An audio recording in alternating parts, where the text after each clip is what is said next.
welcome back once again.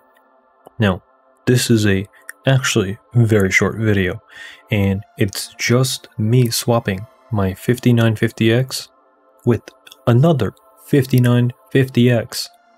And the reason why I'm doing that is because I want another one that is better silicon, silicon lottery. Trying to get one that can hit a higher all-core overclock, and I'm trying to hit one that can actually do 2000 FLCK. And as we know, as of March 11th, actually no, today is March 12th, I'm hard at work with these videos, and it can't do it. It still can't do it. And if you do it to the XOC guys, you got static, you got other issues, alright? You got USB issues, which AMD finally admitted to now.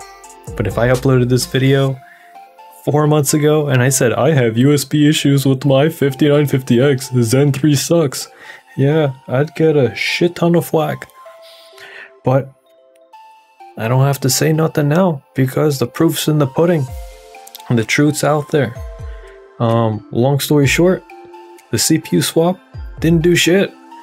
The GISA BIOS updates still take forever. They're still broken. And when they tell you, hey, turn off PCI Gen 4.0 and set it to PCI Gen 3.0, that should fix your issue, buddy. That didn't fix the issue at all. Thanks. Thank you so much. All these months of troubleshooting and problems didn't solve a thing. Yeah. This was a very fun, expensive experiment. Yep. The best part, you gotta fight the battle royale because all of the parts are completely sold out. Fight to the death for broken parts that are completely sold out. Done. Have a great night. Bye bye.